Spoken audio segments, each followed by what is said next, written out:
আমাদের মতো ফেসবুকে লেখালেখি করে নাই, মানুষের কাছে কাছে দুয়ারে দুয়ারে গিয়া নিজেকে ওই রকম হাইলাইট করে নাই। কিন্তু বেলালের ভালোবাসা আর আমাদের লক্ষ লক্ষ কোটি কোটি নামধারী আশিকে রাসূলের ভালোবাসা এক পাল্লায় যদি দেওয়া হয়, আর বেলাল হাবশী রাদিয়াল্লাহু তাআলা আনহুর এক সেকেন্ডের নবীর প্রতি ভালোবাসা এক পাল্লায় দিলে বেলাল হাবশীর ভালোবাসার পাল্লাটা ভারী হয়ে যাবে। সুবহানাল্লাহ। আবু বকর রাদিয়াল্লাহু তাআলা আনহু নবীকে ভালোবাসতেন। কেমন ভালোবাসতেন?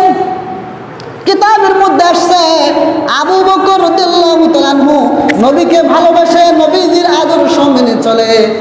আবু বকর রাদিয়াল্লাহু তাআলা আনহুর এত পরিমাণ নেকি হয়েছে, এত পরিমাণ নেক আমল হয়েছে, তাম পৃথিবীর মধ্যে যত আশিকে রাসূল আছে, যত মুসলমানের আছে, সমস্ত ওলি আল্লাহ, গাউস, কুতুব, সমস্ত মুসলমানদের ভালোবাসা যদি এক পাল্লায় দেওয়া হয়, সমস্ত মুসলমানদের আমল যদি এক পাল্লায় দেওয়া হয়, নেকি যদি এক পাল্লায় দেওয়া হয়, আবু বকর রাদিয়াল্লাহু তাআলা আনহুর ওই যে হিজরতের রাত্রে গারে শহরের মধ্যে 3 দিন 3 রাত কাটিয়েছিলেন, ওই 3 দিন 3 রাতের যেই নেকি আবু বকর রাদিয়াল্লাহু তাআলা আনহু পেয়েছেন, আমাদের সমস্ত মুসলমানদের নেকির চাইতে আবু বকর রাদিয়াল্লাহু তাআলা আনহুর ওই 3 দিন 3 রাতের নেকির পাল্লা ভারী হয়ে যাবে। যারা বলেন সুবহানাল্লাহ। রবিউল আউয়াল যখন আসে, অনেকেই আলোচনার ব্যবস্থা করে, নবীজির জীবন সম্পর্কে জানার ব্যবস্থা করে। কিছু মানুষ নবীজির প্রেমে মাতোয়ারা হয়ে র্যালি বের করে, নবীজির জন্মদিন উপলক্ষে নবীজি আসছে, এই জন্য খুব ঝাঁকজমকভাবে ঢাক ঢোল পিটিয়ে, এরপরে হাতি ঘোড়া সাজিয়ে রাস্তাঘাট ব্লক করে, মিছিলের মতো করে, মানে বিভিন্নভাবে করে আর কি। জায়েজ না জায়েজ করা যাবে কি যাবে না, সেটা অনেকেই নবীজির প্রেমে মাতোয়ারা হয়ে অনেকে এগুলি তোয়াক্কাই করে না। তো নবীজির ভালোবাসায় অনেক কাজ করা যাবে না, আবার অনেক কাজ করতে হবে। এই বিষয় নিয়ে আমাদের গবেষণা একেবারে নিম্ন পর্যায়ে চলে আসছে।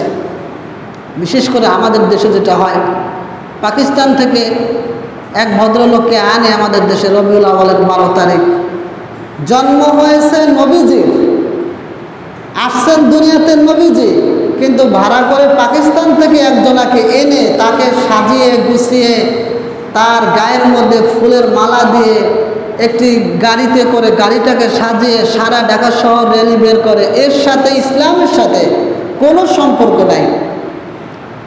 জন্মদিন পালন করা নবীজির, এটা নবীজিকে বলে গিয়েছেন যে তোমরা জন্মগ্রহণ করো, এই পদ্ধতিতে করো। তাই যদি হতো, আমরা এই মসজিদের মিম্বর থেকে আমরা ওইভাবে করতাম, আপনাদেরকে করতে বলতাম, আমরা ওইভাবে করতাম, ঠিক না?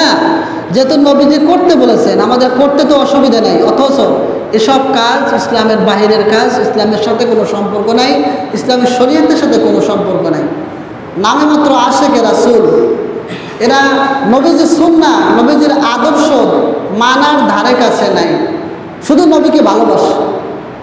স্ত্রী স্বামীকে বলল যে স্বামী আমি তোমাকে ভালোবাসি, খুব ভালোবাসি। স্বামী প্রশ্ন করলো তুমি আমাকে কতটা ভালোবাসো? বলে যে স্ত্রী উত্তর দিল যে আমি তোমাকে এত ভালোবাসি যে ভালোবাসার ওজন এটা মাপা যাবে না, এটা পরিমাপ করা যাবে না যে আমি তোমাকে কত ভালোবাসি। ঠিক আছে, ভালো যখন বাসো। স্বামী বেচারা সারাদিন কাজকর্ম করার পরে রাতে এসে বলে যে আমাকে একটু খাবারটা তৈরি করে দাও। স্ত্রী বলে যে আমার এখন সময় নাই, আমার হাতে অন্য কাজ, তুমি একটু ভাতটা নিয়েই খাও। তো এটা কি ভালোবাসার নমুনা হলো? কি বলেন? স্বামীকে খুব ভালোবাসে কিন্তু স্বামীর খেদমত করতে রাজি না। ঘুমের টাইম হয়ে গেছে, মশারিটা টানিয়ে দাও, বিছানাটা রেডি করে দাও। বলে যে না, আমার হাতে অন্য কাজ আছে, তুমি একটু কষ্ট করে টানাই আনাও। তুমি না বললা যে আমাকে তুমি অনেক ভালোবাসো, তা ভালো যখন বাসো তুমি একটু আমাকে সহযোগিতা করো, আমার কাজে আমাকে একটু খেদমত করো, আমার জীবনযাত্রা আমাকে একটু সহজ করে দাও, সঙ্গী হও। আমি তোমাকে ভালোবাসি ঠিক, কিন্তু তোমার প্রত্যেক কথা শুনতে হবে, এইরকম আমি তোমাকে ভালোবাসি না।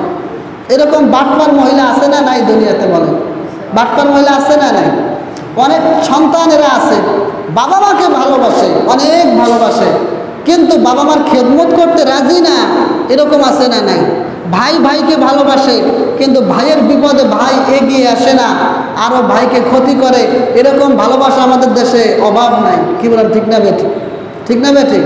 বন্ধু বন্ধুকে ভালোবাসে কিন্তু বিপদে পড়লে বন্ধুকে আর পাওয়া যায় না। হ্যাঁ, আপনজন আত্মীয় স্বজনরা খুব ভালোবাসে, বিপদের সময় পাওয়া যায় না। এইরকম ভালোবাসার যেমন দাম নাই, সারা জীবন ভর নবীজিকে ভালোবেসে নবীজির আদর্শ যত সময় পর্যন্ত গ্রহণ না করবে, সারা জীবনটা যেমন নবীজির কথা অনুযায়ী নবীজির আইন মোতাবেক যদি না চালায়, তাহলে ওই রকম ফালতু ভালোবাসার আল্লাহ নবীর কাছে কোনো দাম না। যেটা বলেন, ঠিক না বেঠিক? বাটপারে ভরে গেছে।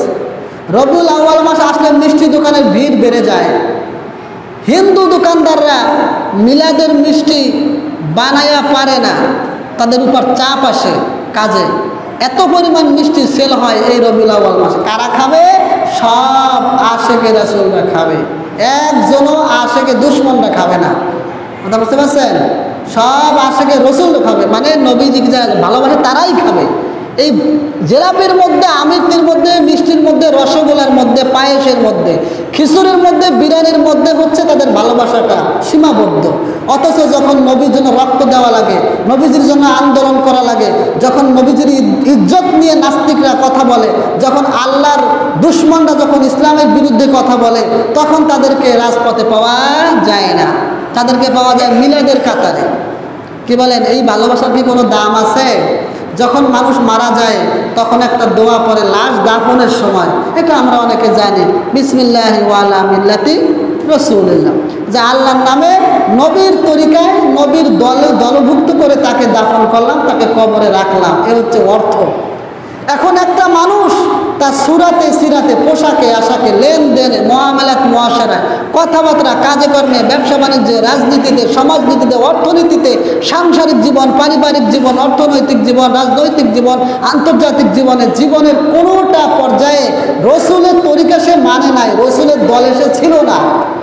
তার চেহারার দিকে তাকাইলে খ্রিস্টানের মতো মনে হয়, পোশাকের দিকে তাকালে তাকে হিন্দুর মতো মনে হয়, তার পারিবারিক আইনের দিকে তাকালে তাকে ইয়াহুদির মতো মনে হয়। অথচ মরার সময় ঠিকই বলতেছে নবীর দলভুক্ত করে রাখলাম। এইটা মিথ্যা কথা বললো না? কি বলেন? এইটা হাসর নাসর বিচার হবে আল্লাহ নবীর সামনে দাঁড়ায়া, যে সারা জীবন আমার আশেকে রাসূল আমার দলভুক্ত করে আসনি কবরে। জীবনে তো একটা সুন্নত মানতে দেখি নাই, জীবনে তো আল্লাহর হুকুমটা পর্যন্ত মানতে দেখি নাই, আর এখন মরার সময় নবীজির কথা আসছে। এই ভালোবাসার আর এই দলভুক্ত হবার কোনো ভ্যালু নাই। অনেকে এরকম আছে, আমাদের মা বোনদের দাফন করার সময় 5টা টুকরা কাফনের কাপড় পরা লাগে, তাই না ভাই? আমাদের পরা লাগে কয় টুকরা? মুখস্থ নাই, মানে অনেকে পরি নাই তো। কয়টা? 3টা। মা বোনদের পড়া লাগে কয়টা? আচ্ছা, কেন পড়া লাগে?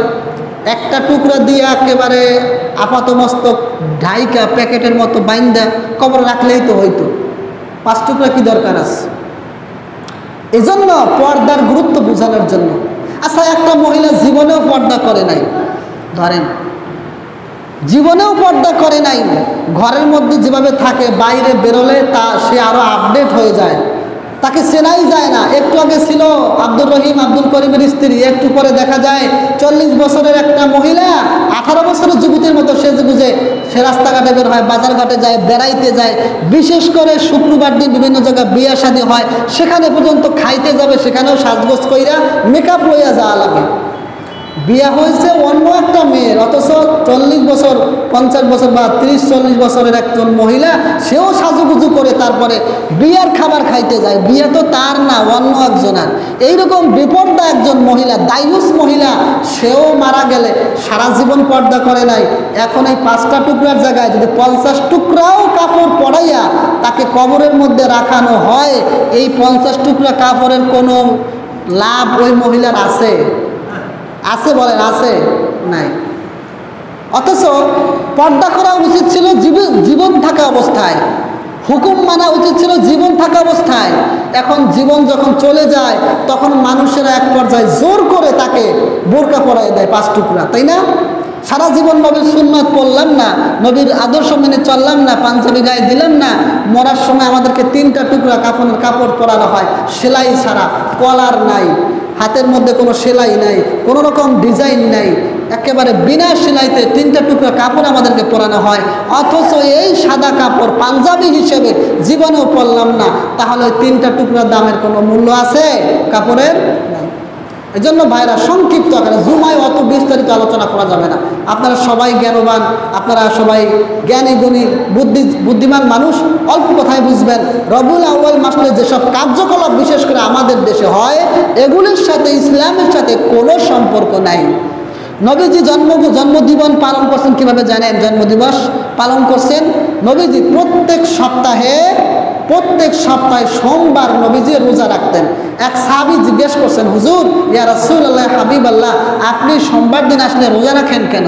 হুজুর বলেছেন, আমি সোমবার দিন রোজা রাখি এই কারণে, সোমবার দিন আমার জন্মগ্রহণ হয়েছে, সোমবার দিন আমি দুনিয়াতে আসছি, এই জন্য শুকরিয়া স্বরূপ আমি আল্লাহর কাছে শুকরিয়া স্বরূপ সোমবার দিন রোজা রাখি। এরা রোজা নফল তো দূরের কথা, রবিউল আউয়ালের রোজা তো দূরের কথা, মুহররমের রোজাও রাখে না, এরা শবে বরাত শবে কদরের রোজাও রাখে না, এদেরকে রমজানের রোজা পর্যন্ত পাওয়া যায় না, তবে ইফতারের সময় পাওয়া যায়। আছে না নাই? এদেরকে 5 ওয়াক্ত নামাজের কাতারে পাওয়া যায় না। নবীজি যতগুলি আইন দুনিয়াতে দিয়ে গেছেন, জীবন পরিবর্তন করতে বলেছেন, ইহুদি খ্রিস্টানদের তরিকা বর্জন করতে বলেছেন, নবীর তরিকা ধরতে বলেছেন, সারা জীবন ইহুদি খ্রিস্টানদের পথ এবং মতের মধ্যে চলে লাস্ট পর্যায়ে এসে যদি আপনি দাবি করেন যে আমি আশিকে রাসূল, এইটা বাটপারি ছাড়া কিছু না। নবীজির জন্ম, আল্লাহর নবী জনাব মুহাম্মদুর রাসূলুল্লাহ সাল্লাল্লাহু আলাইহি ওয়াসাল্লাম এই দুনিয়াতে আসছেন। যদি কোনো মানুষ সারা জীবনের মধ্যে একবারও দাবি না করে আমি রাসূলকে ভালোবাসি, যদি জবান থেকে দাবি না করে, ফেসবুকে যদি না লেখে, পেপার পত্রিকায় যদি না লেখে, যদি কোনো রকম প্রসার না করে আমি একজন আশিক রাসূল, কোনো অসুবিধা নাই। তবে ওই ব্যক্তি যদি বিনা প্রচারে বিনা কারণে যদি এরকমভাবে নবীজির সমস্ত আদর্শগুলি মেনে চলে, তার ওই আদর্শগুলি মিজানের পাল্লায় ওজন দেওয়া হবে। বেলাল হাফসি কোনোদিন বলে নাই আমি রাসূলকে, আমি রাসূলের আশিক, আমি রাসূলের জন্য এই করতে পারি ওই করতে পারি। আমাদের মতো ফেসবুকে লেখালেখি করে নাই, মানুষের কাছে কাছে দুয়ারে দুয়ারে গিয়া নিজেকে ওই রকম হাইলাইট করে নাই। কিন্তু বেলালের ভালোবাসা আর আমাদের লক্ষ লক্ষ কোটি কোটি নামধারী আশিক রাসূলের ভালোবাসা এক পাল্লায় যদি দেওয়া হয়, আর বেলাল হাফসি রাদিয়াল্লাহু তাআলা আনহুর 1 সেকেন্ডের নবীর প্রতি ভালোবাসা এক পাল্লায় দিলে বেলাল হাফসির ভালোবাসার পাল্লাটা ভারী হয়ে যাবে। সুবহানাল্লাহ। আবু বকর রাদিয়াল্লাহু তাআলা আনহু নবীকে ভালোবাসতেন। কেমন ভালোবাসতেন? কিতাবের মধ্যে আসছে আবু বকর রাদিয়াল্লাহু তাআলা আনহু নবীকে ভালোবাসে, নবীজির আদর্শ মেনে চলে।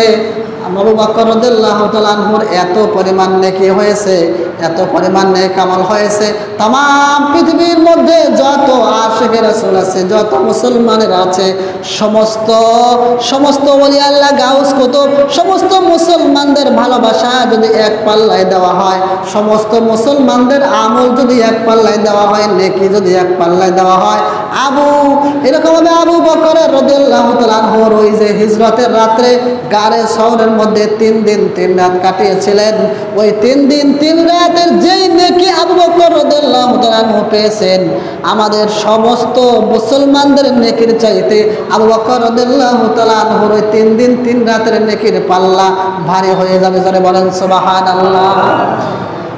বাস্তব ভালোবাসা তারাই বেসেছেন, নবীর জন্য জীবন দিয়ে দিয়েছেন।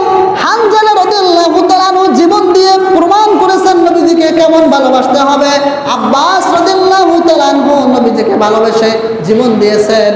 হযরতে হামজা রাদিয়াল্লাহু তাআলা আনহু নবীজিকে ভালোবেসে জীবন দিয়েছেন। এরকম অসংখ্য সাহাবায়ে কেরাম নবীজির বিপদে আপদে সব সময় পাশে থেকেছেন, নবীজির আদর্শ মেনে চলেছেন, স্ত্রী সন্তান সব কিছু ত্যাগ করে দিয়েছেন, সহায় সম্পত্তি সব কিছু ত্যাগ করেছেন, কিন্তু নবীজির আদর্শকে ত্যাগ করেন নাই। এটার নাম ভালোবাসা।